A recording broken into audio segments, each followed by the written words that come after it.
So I wanted to do an updated review on the Outset AX, given that I've tried a couple different copies of it now, and I've had a little bit more time to kind of live with the shape and mod it a bit and refine my thoughts about what works and doesn't work for me with it. In terms of overall shape and hand feel, if you choke up on the mouse a little bit like this, it pretty much feels like an EC. Like I'm putting my hand on top of the mouse, it's supporting it from underneath, and feels like a fairly normal kind of tilted ergo shape. Is a little bit short, obviously, but other than that, you know, yeah, sort of feels like an EC1 to be honest, just shorter.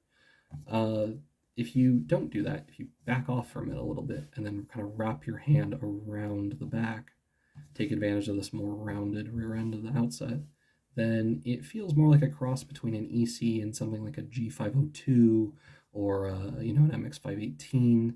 Honestly, it even feels closer to something like a G Pro Wireless, where it's got that slightly more rounded back end to it and stuff. Anyway, um, the upside of doing this or of feeling this way obviously is, well, okay, if you're just somebody who prefers more of that feeling of wrapping your palm around a mouse, this gives you more of that feeling, which is nice.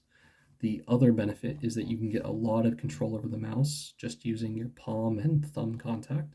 So that leaves your fingers free to do other stuff. And finally, the way that the Outset works with relatively shallow angle here and being wide enough at the back to really fill out the width of my hand, the way that my hand rests on it, most of the weight of my arm is going into the mouse pad and not the mouse. And what this means basically is that it's easy to free the mouse up from my grip and do vertical adjustments. So pretty nifty in that sense, because I literally don't have another ergo mouse that's anywhere near this easy to kind of pop out here and do little finger adjustments and vertical extend vertical range of motion with. So actually quite unique in that regard. If you're choked up on it like this and your hands up on top, you can't really do the same thing, by the way. Other than that, yes, I mean, that's mostly it. It's like, okay, you can either have something that feels like a thinner EC1, that a little bit shorter overall, by choking up on it, or you can back off it and feel like it's kind of somewhere between an EC and like an MX518 or G502. But the downside of gripping it this way is that what you gain in range of motion with your fingertips, you lose in mashing the base of your palm into the mouse pad. And so if you have any issues with your mouse pad getting grabby or sticky when it gets humid, or that type of stuff, this grip can feel really not fun. The gaming sleeve helps, but you still kind of have to be conscious of your decision in terms of which mouse pads you want to use with the Outset if you're gonna grip it low and wrap your hand around the back of it like that. So in terms of the buttons, in general, also, if you know that you just want to use this choked up grip on it like this, if you have a hand size similar to mine and this is what you want to do, just get an EC1C. To be honest, it performs equally well for this grip. It's more comfortable, and the scroll wheel's noticeably better. So I think most people would end up preferring that option. Anyway, let's talk about the buttons. So the Outset has some unique, well, I don't know if they're totally unique, but they're relatively nice upsides. The long total travel on the main clicks allows them to use a pretty lightweight switch without running into a lot of problems with regards to accidental clicks. And I really like that feeling overall. Like the result is very functional for a lot of different games.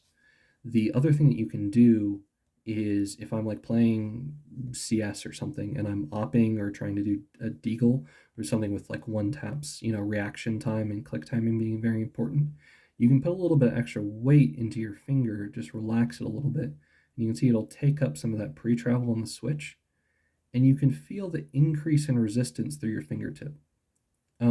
This allows you to very consistently replicate a result where you take up this pre-travel and get it so the switch is sitting right against the point where it wants to actuate. And then once you've done that, now you have a very short, snappy click in order to actually fire off your op shot or your deagle, and try to get that instant kill. So if you want to talk about, one shot kill type of playstyle, you can still do that very effectively with a weapon or with a mouse that has quite a long amount of button travel for the main clicks. But alternatively, if you're like lurking with a rifle and firing off a shot without meaning to would, ruin everything, then you just don't rest your fingers so heavily on the buttons, and now you leave all that extra travel in there, and now it's pretty hard to click without meaning to, relative to how light the switches are. So, overall, again, not the most premium feeling um, main clicks on the market, but good and very, very, very functional. The thumb switches are, to me, pretty much just amazing. I think they're placed perfectly. I love the shape, how far they protrude from the shell. They're easy to hit with the side of my thumb without really having to change my grip or awkwardly pinch my hand in a way that disrupts my aim. And the travel on them is very short, they're very crisp. And like the main clicks, I also never have any question about whether or not I've actually hit the button or not, like I've actually triggered the switch. The tactile feedback is entirely sufficient for, again, from a functionality standpoint. Are there maybe better switches out there somewhere, better thumb buttons? Possibly. I don't know. I can't think of any. Um, but from a standpoint of what gets you results in games, yeah, these are really good. The scroll wheel for me is a bit of a letdown, though, and I'll try to be very specific as to why. So it has a 24-step scroll wheel, like the current Zowie mice do, but this scroll wheel is much smaller in diameter than my EC1C. Because it's smaller in diameter, the amount of distance my finger is actually moving between scroll steps is also smaller, and that helps them feel a little bit more mushed together and a little bit less clear. This particular copy does not have the best Vaxee scroll wheel, I felt, so don't judge so much off what this one's feeling like. But in general, I still definitely prefer the extra clarity and confidence in scrolling a desired number of steps with the Zowie scroll wheel over this one. Like if I want to scroll 3 steps, it's like, okay, I think I just did that with the Vaxee scroll wheel. If I did the same thing with my EC1C, I would have known whether or not I did it. And that extra confidence and intuitive understanding of what I have just done to the mouse is equivalent to why I really like the main and thumb buttons on this mouse. So that's why I said the Zowie scroll wheel is better, is it gives you that confidence that I like from the other buttons on this mouse, but that the scroll wheel is lacking in. The scroll click is also too stiff in stock form. I just actually would have posted a video showing how to fix that on the Outset. So if you are interested, go check that one out. That has all the information you need for that. But anyway, so I'm glad I finally made it more reasonable. But yeah, in general, C series Zowie scroll wheel better than Vaxee scroll wheel for my money. Other than that, I do also like that the mouse 2 are fairly wide, but they don't rob space for your ring finger on the side of the mouse. This is something that I gripe about with certain models, and Vaxee's gotten a really nice compromise here of making the surface area of the buttons quite large, but without robbing room for your ring finger placement. So good job there. Um, Again, love the shell strength, love the like relative simplicity of the design, the cleanness of the design. There's no unnecessary seams or whatever stuff sticking out of it. Um, in terms of finishes, if you're going to buy one of these for yourself, I think 99% of people will be happiest with one of the full matte colors, either white, pink, or yellow, depending on the Vaxee model you're looking at. I don't really like the FunSpark design that much because it sort of ruins the slightly professional appearance of the Outset to me. So, ironically enough, I would get the yellow one, even though yellow is not a very subtle color.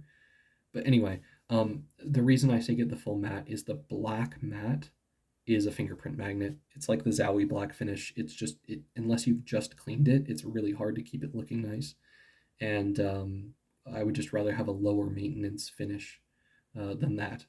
But the gloss to me is too slippery, so I actually need this grip tape here. Otherwise, my thumb will slowly bend over time as I play, and it will actually affect my aim. So, unless you're somebody who lives and dies by gloss finishes, I would absolutely say get one of the full matte color schemes on your Vaxee mice. I think they're the best option right now.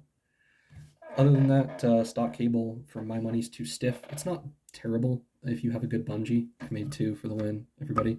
Anyway, but outside of that, it's largely more days than not. I'm glad I have this mouse paracorded. I'll leave it at that. Anyway, yeah, that's pretty much it, guys. I think I covered all the main stuff that's relevant for somebody wondering whether or not they'll like this mouse based on my experience with it. If you do have any questions, let me know. I'll be happy to answer them in the comments. And if you enjoyed the video, found it helpful in terms of the what I covered, then please consider leaving a thumbs up. It just helps me know that that what I'm doing is appreciated. I can help convince myself to keep making more of these. Anyway, guys, thanks for watching. I'll be putting out some more reviews in the next few days over some more mice that I use a lot. So there'll be EC1C, MX518, G703, and then probably a couple others thrown in there that are not like main mice of mine, but that I've had some chance to use for a few days and collect some thoughts on. So, all right, guys, thanks so much for watching, and I will see you soon.